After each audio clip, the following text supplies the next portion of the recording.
Okay guys, welcome back to another edition of Rotten Reviews. On this episode I'm going to talk about 2002's The Time Machine.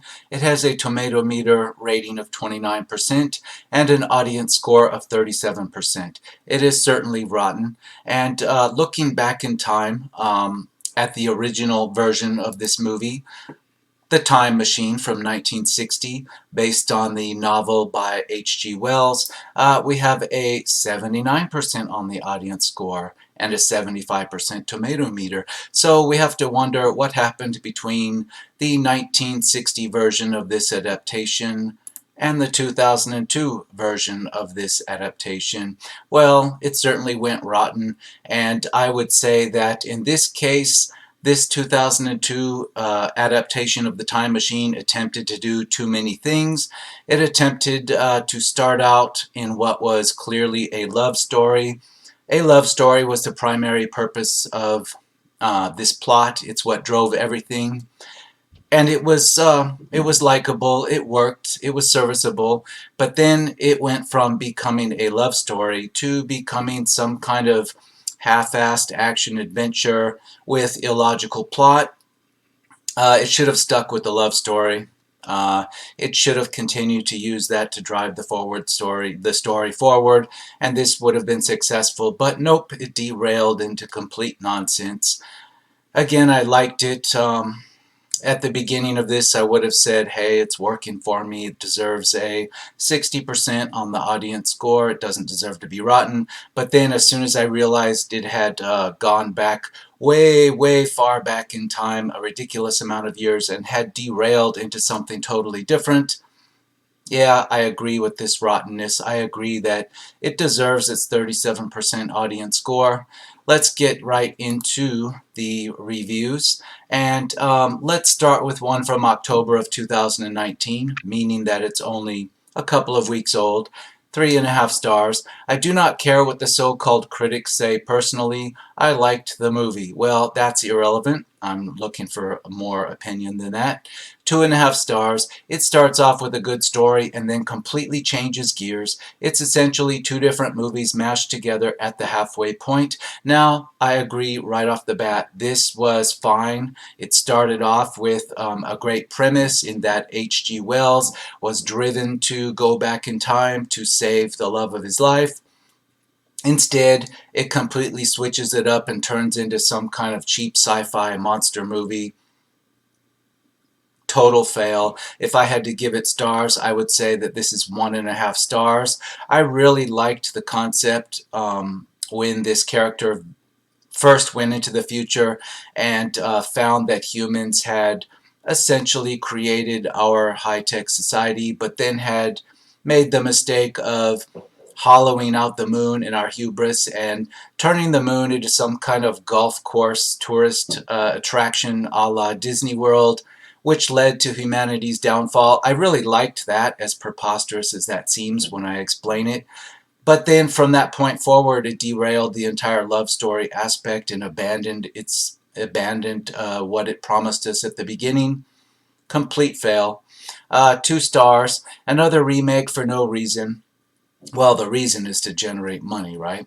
The message gets totally lost. Would be a great kids movie with some clever editing, but completely useless as an associated adaptation of H.G. Wells and Jeremy Irons. What were you thinking? Yeah, I'll agree with that. Jeremy Irons plays like a pasty white vampire-looking villain at the end. Again, it's completely pointless and he's wasted in this.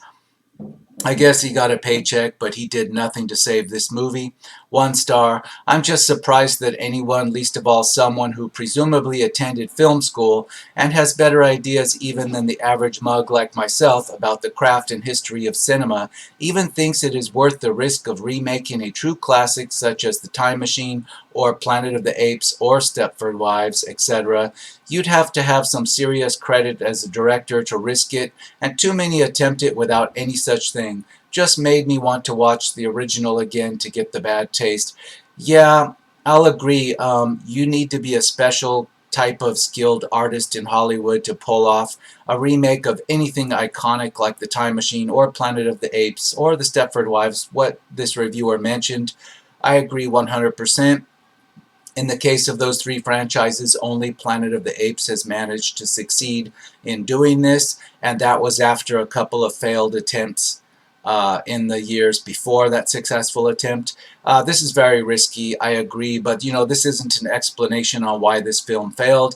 I think this film failed largely because even as a standalone sci-fi action story, it promises you one thing at the beginning, and it does it quite well, and then it derails into a totally different movie, so it completely fails just as a standalone, even if you had called this something totally different than The Time Machine. And you could have, because there wasn't enough similarity between this work, even the beginning premise, and what H.G. Wells wrote of in his book, The Time Machine. There's so little similarity here that this could have been renamed to anything else, and at least it wouldn't be as offensive to actual sci-fi fans. 2 stars. What a tragic missed opportunity. The book was one of my all-time favorites, yet, as often happens, the powers that be ignored all that was wonderful about the book and crafted their own little cartoonish tale that had very little resemblance to the book on which it was based. I agree, I say 1.5 stars, it doesn't even rise to 2. And I watched the theatrical trailer for this, and my first impression was that they had actually promised people in the trailer that this movie was some kind of, I don't know, Time After Time mixed with Stargate. And even looking back on it like that, did it deliver that? No, it didn't. It was a complete disaster, even from what the theatrical trailer promised people. It was a disaster all the way around. 1 star, very, very bad, and not a little bit of charm like the first movie. Well, at least the first movie being set in 1960 with 1960 era, at the time, very good special effects for 1960. It didn't try to be like 2 or 3 different movies mashed together. It set out as one type of movie at the beginning, and it continued and ended as that same type of movie. It wasn't jarring. It wasn't a hodgepodge of half-baked ideas. That's what this movie is. 4 stars. An interesting take on time traveling. Felt a little rushed, but still a well-directed and acted film. I don't know what movie they're referring to. If they're referring to the late 1970s movie with Malcolm McDowell called Time After Time, I would agree. That's a 4-star movie. I would highly recommend that before I ever watched this. I highly discourage you to discourage anyone from wasting their time watching this 2002 movie. It's a waste of time. You'll be very disappointed. 5 stars. I don't understand the low scores. I love everything about this film: story, acting, music, and visuals. Make this one of my all-time favorites. Have seen it about 5 times and never get bored. Brilliant. This is almost like copy and pasted from a different movie, or it's something that's copy and pasted by somebody into a whole bunch of movies and they don't even know which movie they copy and pasted this into. 3.5 stars. The contemporary modern update of H.G. Wells' science fiction novel impresses at the advantageous production scale and remained connected to the story's consequential time-traveling core, with well-intended additional bits, but the adventurous take validates the loose adaptation with campy impacts. I don't know what they're trying to say here. They're trying to make themselves sound fancy. Maybe this is their first attempt at a review. I hope they got better after this, because I don't know what movie they're talking about. 3.5 stars. Enjoyable. Don't overthink it. Just watch and relax. Yeah, even as a a sci-fi B movie on the Sci-Fi Channel that you expect to forget about later, this wasn't good. It's not worth the time. 5 stars. One of my favorite movies of the 2000s. It gives reason to his journey, the go back and the need to move forward. No, it doesn't. The reason it gives you at the beginning is that he wants to use time travel as a way to save his his fiancée. Then it just abandons that and he goes off to have an adventure to save people he doesn't know a million years in the future, and it's not even done well in that regard. It's a complete fail. 4 stars. Good for casual viewing. Personally, I didn't think that the movie was bad. In fact, I thought it was good. However, it needs some improvement. 1. The scene where his girlfriend dies doesn't seem real enough. 2. The Morlocks were also too fake. Well, not everyone is satisfied with this movie, but I really don't mind it. This is a movie I could watch again. Now, here's the things I liked. It was entertaining, not that bad. This review sucks, and it's bad. They're all over the place. They don't give a reasoning for why this deserves so many stars. 4 stars again. I have no idea why the ratings on this movie are so low. It contained most of the elements of the book and was done in a very interesting way. The time travel visuals are, in my opinion, probably the most accurate visual portrayal of what time travel would look like from the traveler's perspective. The acting was good, not great, but good enough to keep me intrigued with the characters. The set design was superb in every era. They seem to have spent a lot of time getting the sets built. I completely disagree. There's a bunch of plot hole and illogical stuff around this time machine. The time machine itself was very well designed. It looks good. It looked something that would be futuristic in the Victorian era, but how it operates and the logic behind it are completely plot holed later in the film. It makes no sense. It's slapped together very badly at the end, how this time machine, figures in the climax, so to speak. It's completely illogical and not thought out. And for example, there's an energy field bubble effect around this time machine that operates in one way earlier in the film, and then later, just because it needs to, it operates in a different way. It breaks the logic of its own story. It's completely ridiculous. I disagree completely. 1.5 stars. The only good thing about this movie was the incredible music. I don't know, it's forgettable to me. 1.5 stars. A perfectly watchable, if ultimately disappointing, retread of the old H.G. Wells novel. Sadly, there is not much else the film says, and other time travel adventures have been bolder and imaginative.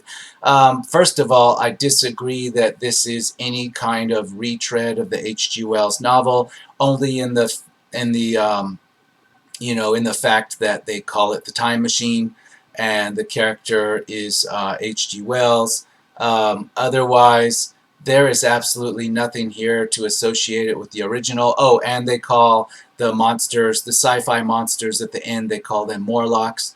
Otherwise, sorry, there's nothing resembling the original story here. 1 star. Just watched this movie and I didn't care for it. The original movie was so much better. They tried to add too many effects to the film, and the UVE computerized librarian took way too much time away from the story.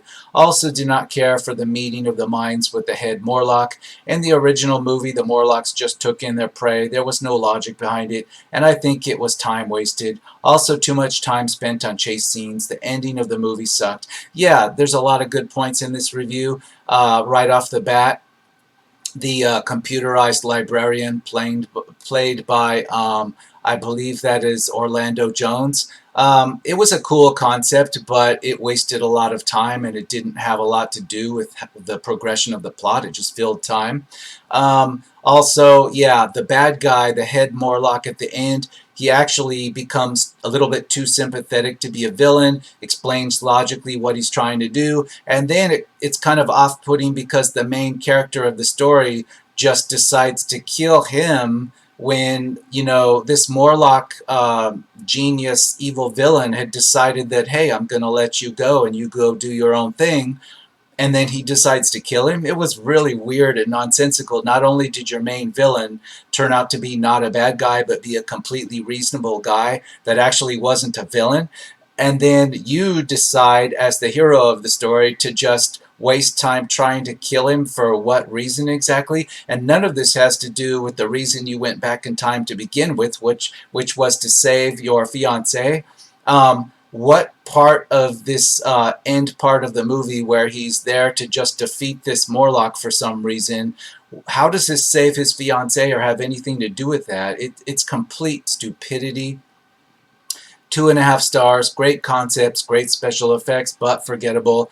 Not forgettable enough, I think, because I remember plenty in this. I don't think the movie was bad in one or two ways. I think that just the way the story promised you one thing and then ended up as something else with no explanation, it's too memorable in a lot of ways. 2 stars. This movie is based on just an idea rather than an actual full-fledged story. Time travel is one of the most contrived sci-fi concepts, but it does spawn some interesting debate. Anyhow, this movie is a remake of the original film of the same name and does little to expand upon the idea from so long ago. Actually, it doesn't expand on it, it actually regresses it. So anyway, that idea being, can anyone change the outcome of events in the past? Why or why not? This is definitely an interesting theme, but perhaps too broad for only a 2-hour movie. Yeah, that's another fail of the movie. At the first part of this movie, it's revealed very early, almost deflating all the wind out of the sails of this thing, is that the protagonist discovers all too early in the movie that he really can't alter the outcome of his fiance's death. Well, that blows the whole driving force of the movie right there, doesn't it? And then that's when it derails into all this other nonsense. It's a fail on just the story idea. Again, they should have just stuck with the original inciting event of the story. If they had carried that out, this would have been a great thing to. This would have been a far superior film. But nope, it just all derails and deflates into a mess of, action sci-fi of some type. 4 stars. I guess contrary to most, I found this film enjoyable. Yeah, contrary to most. 5 stars. The soundtrack has stuck in my head forever. I have to revisit every now and then. I don't know what you're talking about, if it's even this movie.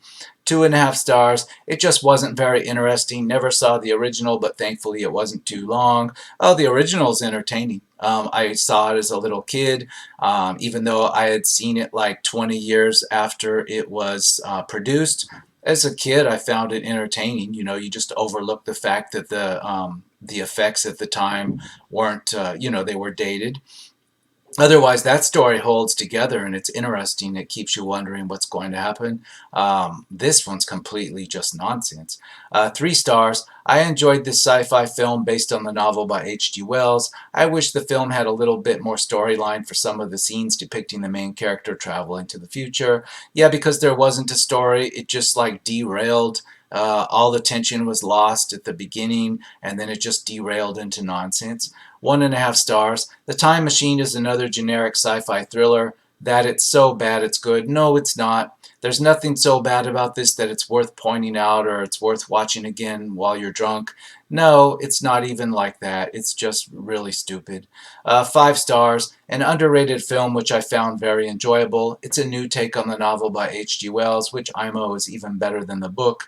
Um, I think that you're living on a different planet than everybody else. 2 stars. Time Machine has a good concept, but the execution wasn't good. Confusing story, dull performance, good action, and the special effects were good, but either then that it was a dull film. Um, I thought, the ideas that presented along the way about the moon and all that stuff, that was pretty cool. But then it just went all into the dumpster after that. It was all for nothing. 3 stars. Has quite a pedigree since it's directed by the author's great-grandson Simon Wells and today's EFX, but they still stole from the 1960 version and all, not a bad remake at all. There was very little in common between this and the 1960 version or the book. Very little. This should have been called something other than The Time Machine. 5 stars. One of my all-time favorite films. Have watched several times. Never get tired of it. I don't believe you.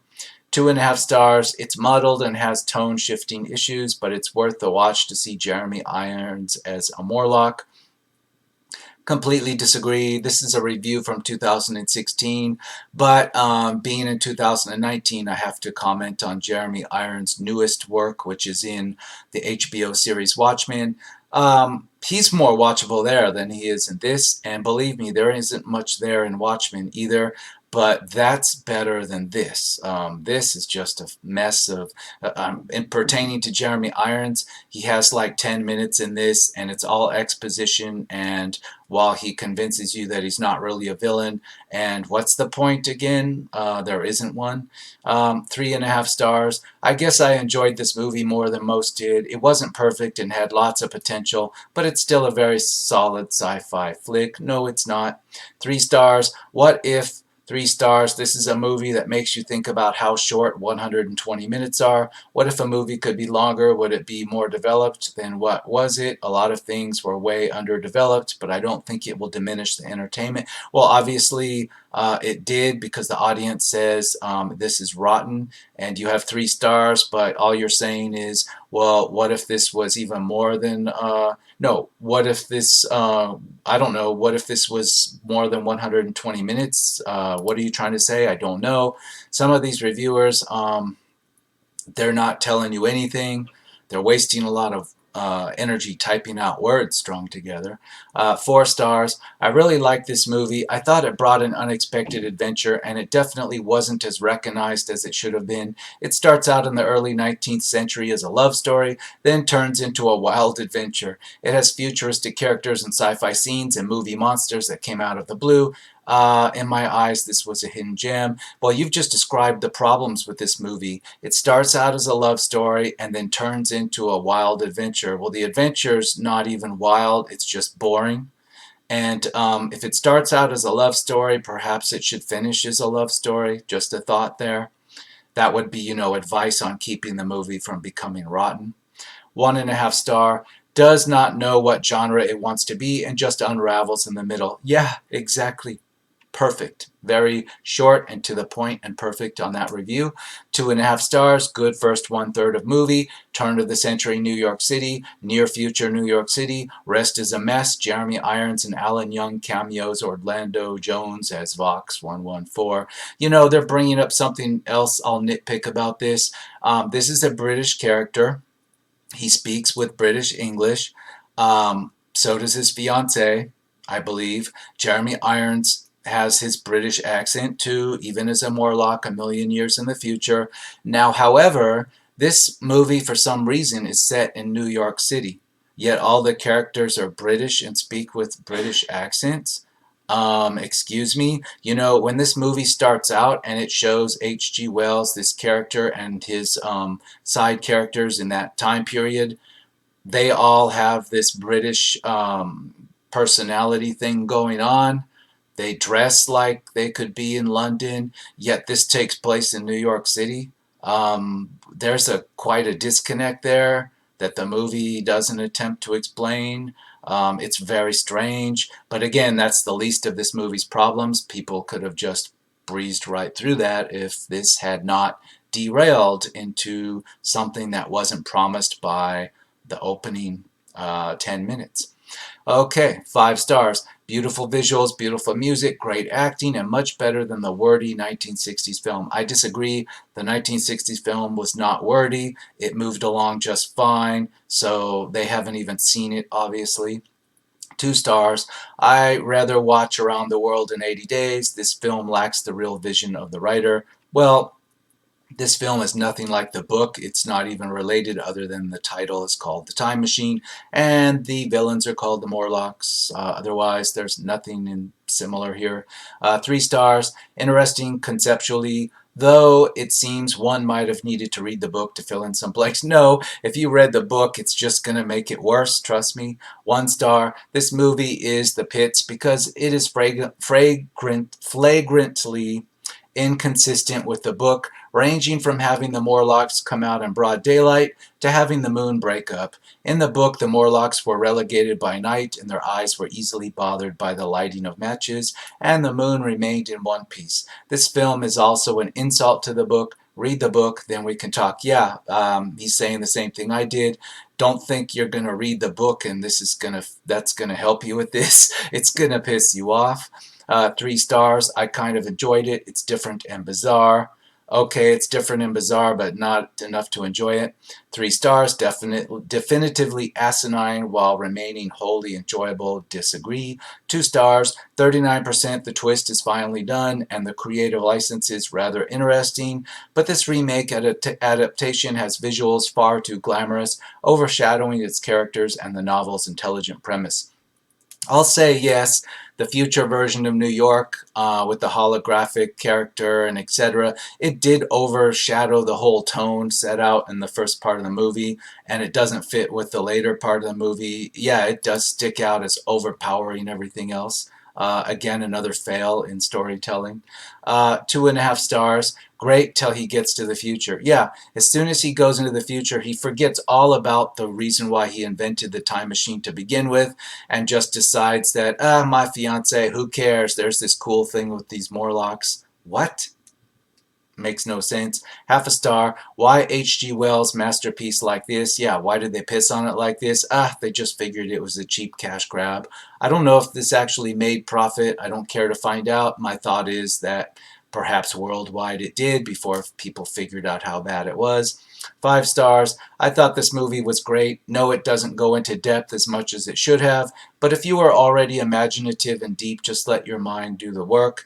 No, in fact, the movie doesn't even want you to use your mind. They're very outright displaying all kinds of fantastical CGI effects and everything to you.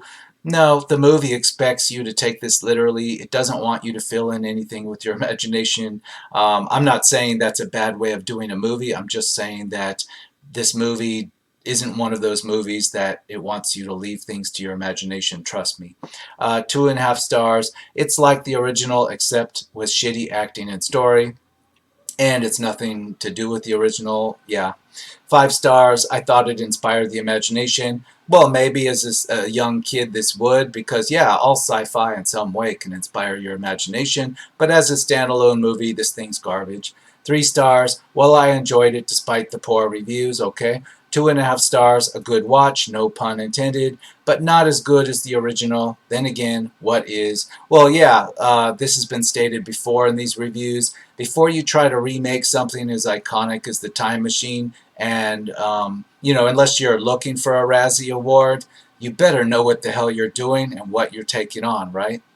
3.5 stars. Not a perfect movie, but still dazzling and captivating. Guy Pearce did well. Well, I think Guy Pearce performed well in the first part of the movie, in which it was basically a love story. But then as an action-adventure hero, he doesn't do it. He's very bland and forgettable in that regard. So again, it's a fail. 5 stars. Was very interesting and a heartwarming story. I loved the feel of the movie. I disagree. Unless you're just talking about the first 10 minutes, okay, but then just get rid of the rest. 4 stars. This is an entertaining but not very thought-provoking popcorn flick version of a more poignant story. It pales in comparison to the original novel, but Guy Pearce and Jeremy Irons make magic. That, when combined with the awesome props, production design, let's just stop there. They don't make any magic here. Again, Guy Pearce works very well in the first part of this, in which it's a love story. Jeremy Irons does not work in this as a villain. He actually does a lot of acting to convince you he's not the villain, and it doesn't fit with the story going on there either. It doesn't make sense. Again, why did the main hero of the story decide, for whatever reason, that he needs to kill the villain that's not really a villain? How does this bring back his fiance? I'm still lost on that.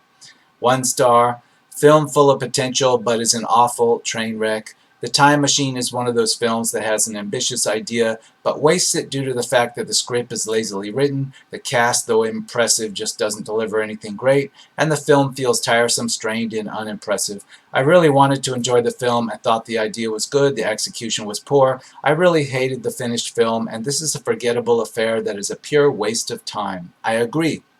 And you know what? Let's bring up another one of my nitpicks. There's almost no logic to why, again, the main character decides to throw everything away to defeat the villain that's not a villain a million years in the future, roughly. So why doesn't such a smart scientist, such a logical thinker, such a forward thinker as the protagonist is portrayed to be from the beginning, why doesn't he instead, if he's so concerned about what's happening with the Morlocks and whatnot in the future, and he feels sorry for this unbelievable Eloi society, why doesn't he decide to go back and convince our modern day corporate government to not screw around with the moon and cause all this to happen in the first place? Oh, that's right, because this is two different stories hodgepodge jammed together in a haphazard fashion that makes no sense. Just on character motivation and simple plot logic, this thing is a waste of time. I agree. 2 stars. It's got some good special effects, but that's it. Really not much else to say apart from that. I don't think the special effects are that great. They're passable, forgettable and passable.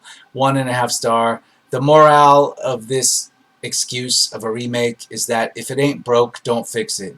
As this adaptation does not prove to be a worthy remake at all, the time traveler gives up on trying to save his early love interest just once, despite claiming that he could come back 1,000 times. The special effects for its time looked okay, but far from up to date. The actors and actress, while brimful of character, feel wooden, especially Jeremy Irons, and possibly thanks to the involvement of Gore Verbinski. Yeah, I'll agree with this 100%. He gives up so easily trying to save his fiancée, even though despite that, yeah, it shows how much of an effort he put into doing it, that he'll never give up. Again, he has a time machine, so he goes a million years in the future, sympathizes with people he doesn't even know there, but yet having the time machine, he just throws it all away to kill the villain that's not really a villain. But he has a time machine. Why didn't he just go back and fix all that from happening in the first place? Complete fail. Complete fail. 2.5 stars. Remake remade by most digital technology, not to mention the presence of real actors, and a bad as Jeremy Irons only seen in the last scenes. I kind of get what they're saying, but I say 1.5 stars. 1.5 stars. Guy Pearce gives a good performance, but the movie not only completely bastardizes H.G. Wells' novel and themes he presents, despite being directed by the author's grandson, ironically, but also features some of the most blatant plot holes in any sci-fi movie. It also features a brief but bizarre breaking of the fourth wall halfway through, which is borderline spoofing the novel. Yes, that is like, again, the Orlando Jones holographic character. Yeah, he does this in a way, and they kind of make this a parody of the Time Machine book by breaking that fourth wall in the middle of the movie. It's not really a plot spoiler, but it is kind of, it pulls you out of the seriousness of it all. It borderlines into comedy, but doesn't really make you laugh at the same time. It kind of fails at both. 2.5 stars. This movie wasn't bad. Sup with all the hate.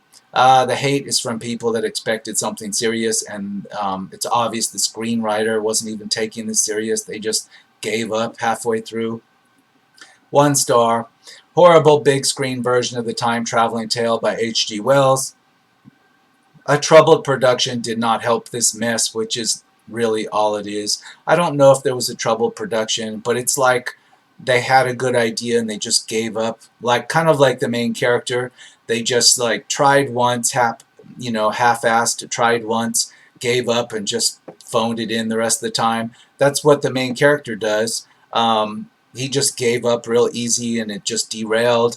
And it's like the whole production team and the writers especially, they just gave up real easy and just like cobbled together what they had. 3 stars. You can't change the past, but you can change the future. Not read the book or seen the original film, but I liked this. I wonder if the future will really look that bad. Well, if you don't know anything about what this is supposed to be, I guess this could pass as just a sci-fi B movie to you, a popcorn flick. But almost everybody on Earth knows what the Time Machine is supposed to be about. 4 stars. Not as bad as everybody says. I disagree. 1 star. An embarrassment to the greatest sci-fi author of all time. A complete waste of a wonderful license. Brain dead and melodramatic to the extreme. Yeah, I'll agree with the melodramatic part too, because yeah, he's so worried about these Eloi and their plight with the Morlocks. He just completely forgets about the fact that he has a time machine, that he could have prevented all this, and that he has an infinite amount of time, so to speak, to prevent this from happening. And he just throws it all away, including any hope of seeing his fiancée, just for the sake of, having some action sequences in this film at the end. It's complete ridiculousness. And you know what? I will just say 37% audience score is too kind. I'd like to see it go lower, personally. And if you want to see a nice time machine movie that actually does set out to break the fourth wall, but does it in a way that works in the story, and it doesn't need fancy CGI to keep you hooked into the story, and it is over the top in its preposterousness, but it's still very enjoyable and holds up today, then watch the Malcolm McDowell, David Warner movie from 1979 that is better than this in every way, and it's called Time After Time. And with that, I'll leave you, and I will see you on the next episode of Rotten Reviews.